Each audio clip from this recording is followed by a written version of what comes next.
ఇవాళ మీ అందరినీ కూడా కోరుకునేది ఏంటంటే, యువత మన దగ్గరికి రావాలనుకుంటున్నారు. గోడలు కట్టకండి, గోడలు కట్టకండి దయచేసి. రాజకీయాల్లో చాలా మంది రావాలనుకుంటున్నారు. కేసీఆర్ గారు లాంటి నాయకత్వం, కేటీఆర్ గారు లాంటి నాయకత్వం, ఇందులో మేము పనిచేయాలి, మేము గులాబీ జెండా ఎత్తాలి, తెలంగాణని అభివృద్ధి దిశకు మళ్ళీ తీసుకుపోవాలి అని అన్నప్పుడు కొత్త రక్తం రావాలి, దాన్ని మనం రానివ్వాలి.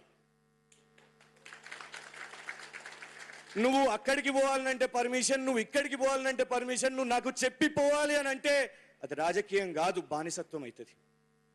మనము తెలంగాణ కోసం కొట్లాడిందే ఆ బానిసత్వం కాదు, స్వేచ్ఛ కోసం, ఆత్మ గౌరవం కోసం.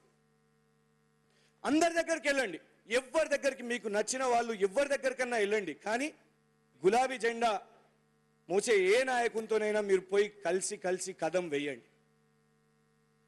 ఎవరు మనం శాశ్వతం కాదు, అల్టిమేట్గా పార్టీ శాశ్వతం, వ్యక్తులు శాశ్వతం కాదు. మనం చాలా మంది అవమానించారు మనను. ఒక ఉప ఎన్నిక చూసినాం మనం, లాస్ట్ ఉప ఎన్నిక, అందులో ఏం చేసిర్రు? సరే గెలుపు ఓటములు ఉంటాయి ఎన్నికల్లో, కానీ ఎంత పైశాచికంగా చేసిరంటే మన కారు గుర్తును బుల్డోజర్తోని తొక్కి దాన్ని ఇటు తిప్పి చేసిరు కదా.